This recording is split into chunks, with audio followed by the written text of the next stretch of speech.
through school and help them to get a job afterwards.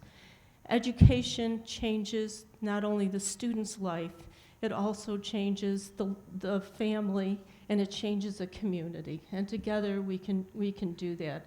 In the words of one of our students, Nicholas, because of your hand in my fate, my future has been significantly altered. And I thank you very much.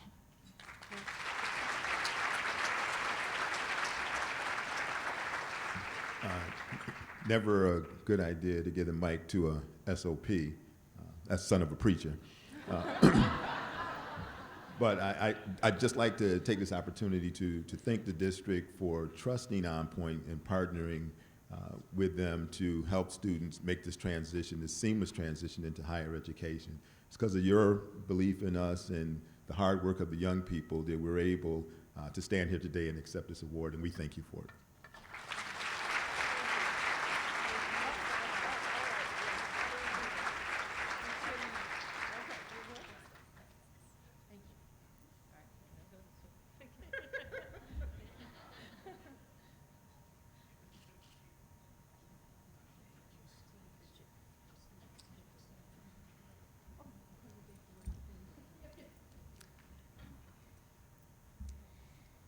And ladies and gentlemen, we have one more award. We have one more award about the wise lady that I had my conversation with that I spoke about earlier. And to introduce this wise lady, I am going to introduce Anne-Marie Racinas, who's right here. And Anne-Marie will introduce Marjorie Carter.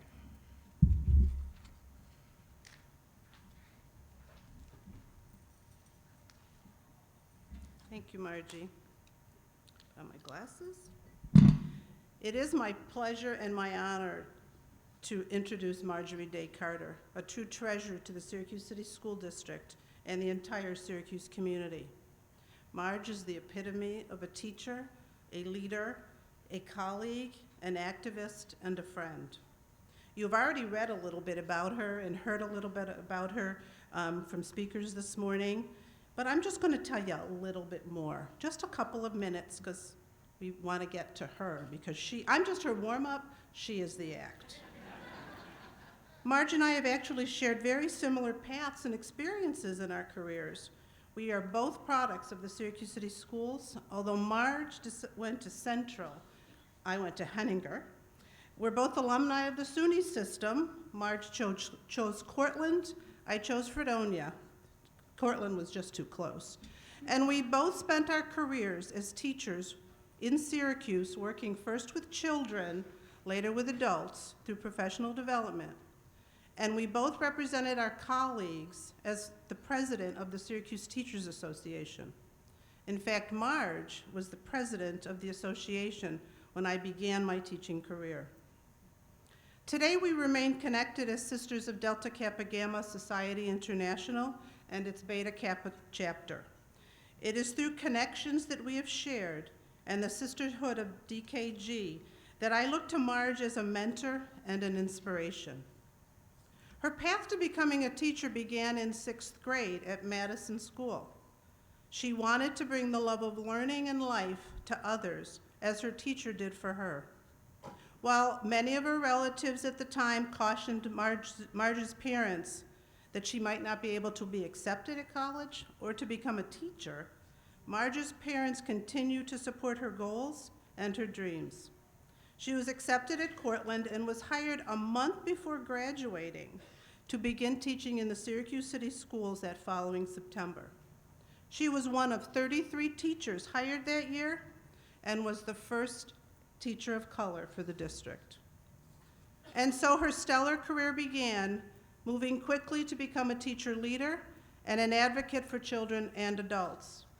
As president of STA, she represented her colleagues at the National Education Association, the American Federation of Teachers, and NYSTA, which is now the New York State United Teachers. And if that wasn't enough, she spent her summers with teaching aspiring teachers at Syracuse University. Marge remained a teacher with the Syracuse City School District for 4 decades. She was often asked to join the ranks of the administration, but she declined. She wanted to remain a teacher, She has always remained a teacher. Upon retirement, as an instructional specialist, a teacher of teachers, she continued teaching throughout the community. She became a docent at the Everson Museum and helped clients through the Salvation Army Auxiliary. She volunteered for the International Center of Syracuse, where she assisted young people who were new to the United States, and she chaired the World Fellowship Initiative for Delta Kappa Gamma Beta Kappa chapter, supporting the education of young women from other countries. She sought out organizations that were connected to her beliefs and where she could continue to do what she loves, teach. And through all of these experiences, she stayed true to her original hopes and dreams of inspiring others to seek their own hopes and dreams. And of course, she still has a lot more to do. Her roots are deep in this community, and longevity is on her side. Her mother and grandmother both lived into their 100s, so we got a lot more coming out of Marge Carter. She returned just 3 days ago from her winter home in Florida, where she also volunteers, and is already planning the community garden at her residence, preparing for her next project with the Federation of Women's Clubs and Links Incorporated, and will soon be getting tickets to attend performances at Syracuse Stage, Symphoria, and Auburn's Merry-Go-Round Theater. But if you need her, call her. She prefers the phone over reliance on email and technology, but she will do whatever she can to assist you with whatever you need. Marge's wisdom, enthusiasm, grace, kindness, and worldly understanding has had an impact on all of us who have had the pleasure to know her, work with her, be guided by her. We are all better people because of these interactions. But don't try to give her too many accolades. She really doesn't want too much attention and too much fanfare. To her, it's all in a day's work. Marge, you are our inspiration, our sister, our shining star. Congratulations on this well-deserved honor from your countless students, colleagues, and many, many fans. Thank you. Marge Carter.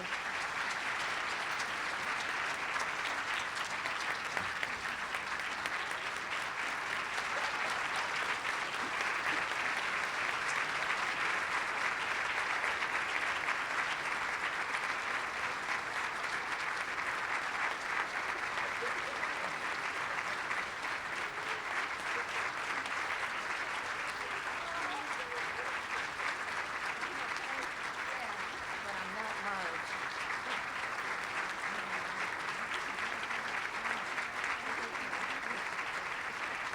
I love you. I came home Wednesday, had been in Florida, had planned on coming home and being in Syracuse on schedule, which I was. However, the next 2 days, I have been spending in my home writing a speech. I could get rid of it. It's all been said. Well, there are a couple things that aren't, at any rate. But good morning to you. That's the way I greeted my first graders. Okay. Thank you. You're welcome. I'm very touched and honored to be recognized by the Syracuse City School District Educational Foundation. Thank you, thank you, thank you. This prestigious award was totally unexpected, and I will say this right quickly.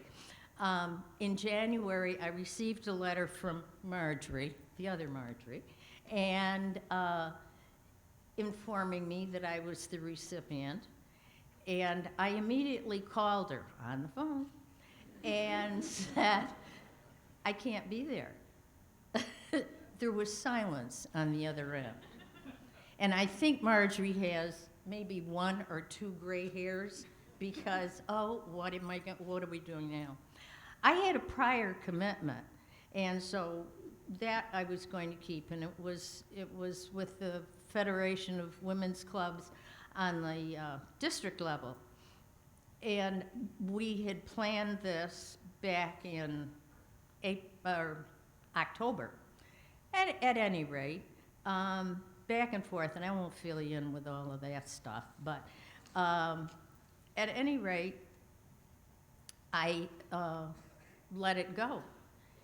And about a month later, I got a phone call, Marjorie, from somebody else saying, "You're being honored."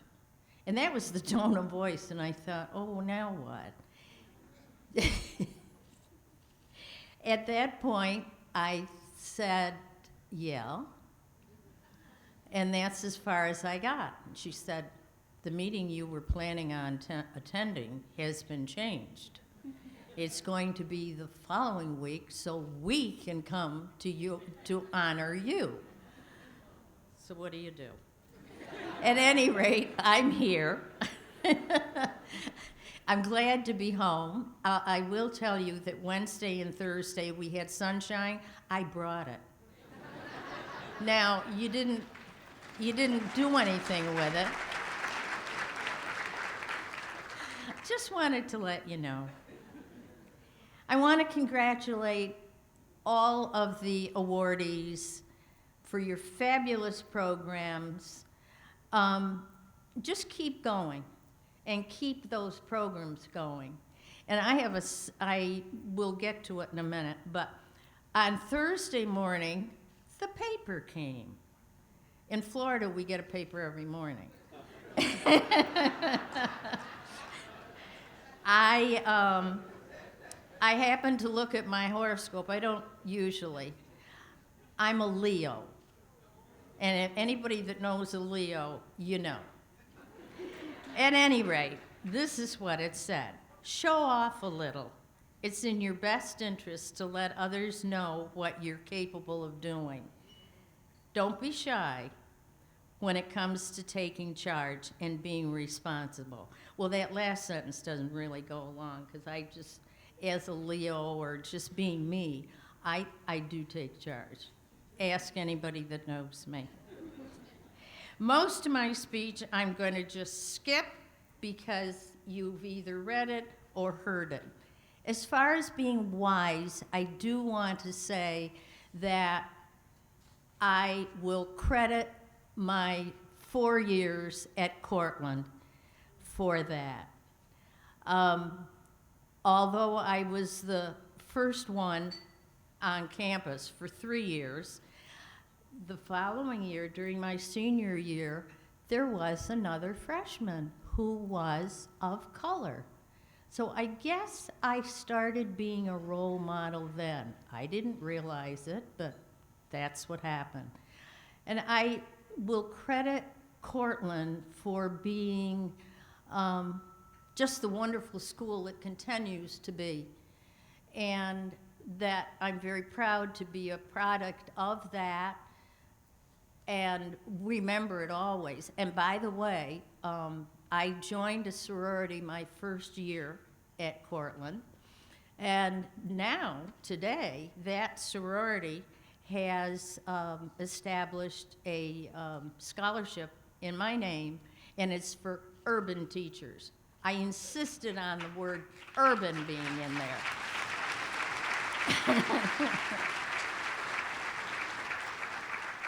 One of the things that I read someplace, and I can't remember, but I think it best tells me, and to all of the students in the room, memorize this, because it's perfect. Do all you can, by all the means you can, in all the ways you can, and you will feel rewarded. In fact, you will be rewarded. That's pretty much my philosophy, and continues to be. I have been asked to do things, and I thought, oh, really? But I would do it anyways, because somebody knew that I was capable, and I was a success at whatever it happened to be. I have to tell you a funny story. The National Education Association, it was back in the 70s, I think it was, I was asked to represent National Education Association in Maseru, South Africa. And I said yes. Hung up the phone, grabbed the atlas. I had no clue where or what was Massaro. I was to be there for a week, helping to conduct a seminar to about 50 teachers from all over South Africa. By the way, I rather than going to Google, I will tell you that Massaro is a little country, it's about that big, in the middle of South Africa. It's very mountainous. The teachers in the program insisted on taking me higher in the mountains to see snow.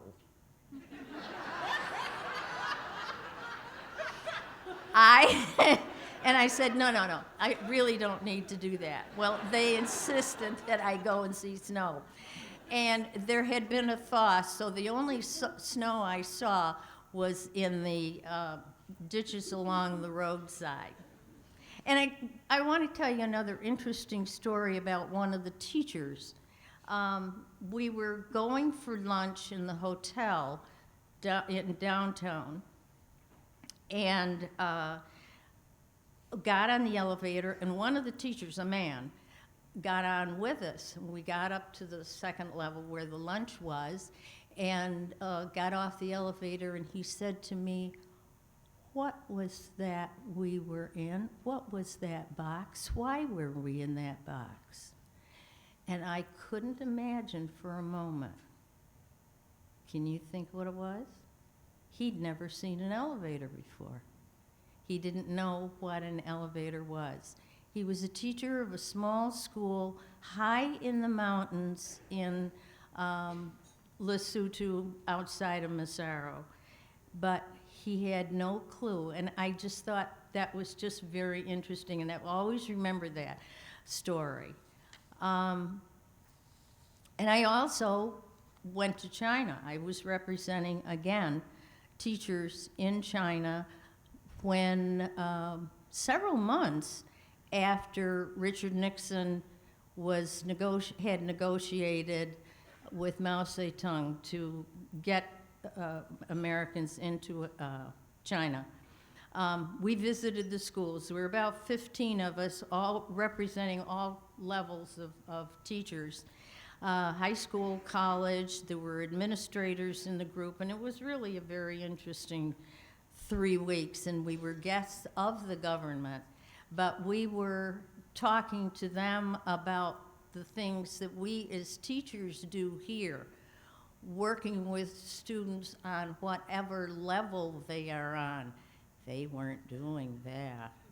They were only pulling out students that were of high ability, and those were going to special schools. The others were getting language, but they really weren't. We were grouping by abilities in reading, particularly if you were first grade, you know what I'm talking about. But they weren't doing it, and they thought we were very strange. But at any rate, we did spread the word, and it worked out quite well. I decided to, after I retired, after 40 years in the school district, I decided that I was going to do something else that I had always wanted to do, which was to surround myself with art, and so I became a docent. I still am. I'm teaching. That was the big thing. I was teaching, still the dream from way back in 6th grade. And I find that very rewarding because I'm teaching all levels. We have seniors coming in from senior centers. There are students from the schools who are regularly scheduled in, particularly the 5th grade program, which I thought was wonderful. I'll give it a plug. And I would hope that we would be able to do other grade levels in addition to doing 5th grade. All of the 5th grade students in the Syracuse City School District go to the museum have an hour's tour, whatever is in the museum, and it usually is a special exhibit that is already there and one of note. But we're teaching them again. I'm still teaching, still going on with that. I don't really consider myself as being wise. I'm just doing the things I wanted to do, which was teach, do some traveling, but mostly to be teaching, and I continue to do that. In Florida, I'm not really in any kind of a program, but one of my neighbors is from Quebec, and she's in her 70s, she and her husband. She only spoke French, and she has gradually taught herself English. But one of the things she has said to me is, I want to sit and talk with you, and I want you to help me with my English. I don't speak French, other than high school, and that was 1,000 years ago. She is learning, she's taking it upon herself to learn English because she's in a country where everybody speaks English.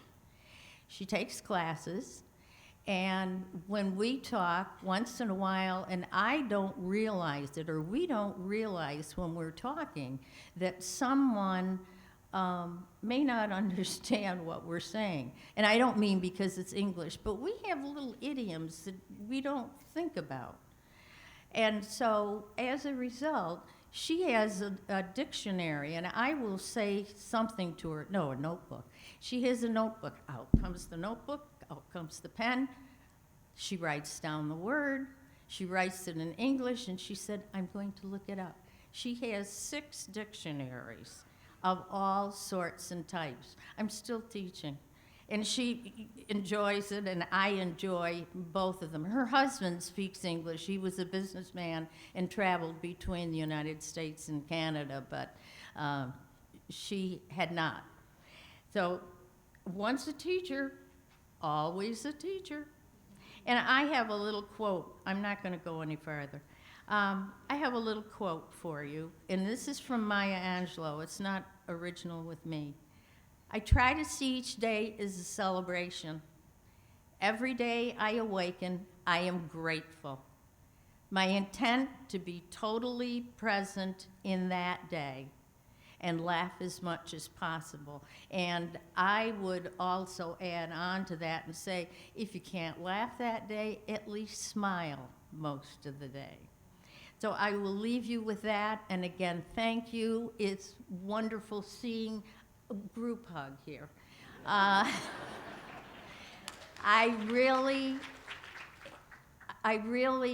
just another teacher, you know, just happen to be. But I'm very appreciative for anyone that came just to say hello to me. It's wonderful, and I just, right here, and I'm trying not to cry. Thank you.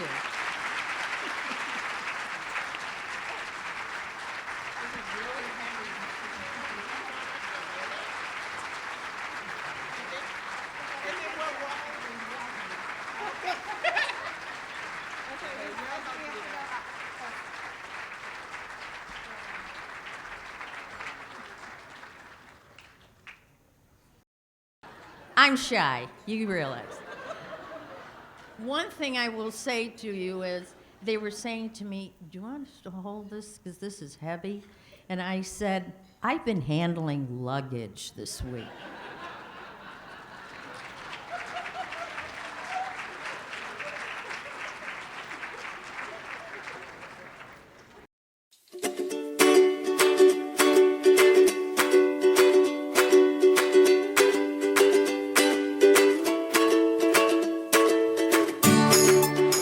We have a group of 20 4th and 5th graders who come down for a weekly yoga session on our stage, and it's led by a certified yoga instructor, and she leads them through a series of simple yoga postures, and then she provides them some mindfulness training, and then she gives them each an extension activity to take home and do on their own time. At McKinley Brighton, we have some wonderful scholars, and our 4th and 5th graders are particularly outstanding But 4th and 5th grade is a really, really stressful year for students. There's a lot of more academic demands, there's state testing, and we wanted to give them something else this year, another tool to help them manage stress, to help them with their emotional regulation in the face of some difficult, stressful, challenging times. Here at McKinley-Brighton, we have the 20 students who are directly involved in the project, and they're able to participate and they gain the yoga and mindfulness skills to help them with emotional regulation and help them manage stress better so that when they're faced with difficult times, they're able to handle these challenging situations better. Additionally, we were able to order, through the generosity of the Syracuse City School District Ed Foundation, a Yoga for Kids toolkit for our entire school. So we have 24 mats that will be shared among the students in the school. When teachers want to use them, they can borrow them, as well as multiple DVDs, yoga games, yoga cards, things that will help the teachers carry these activities over throughout the day. Personally, I have found yoga to be, and mindfulness to be, an incredibly important part of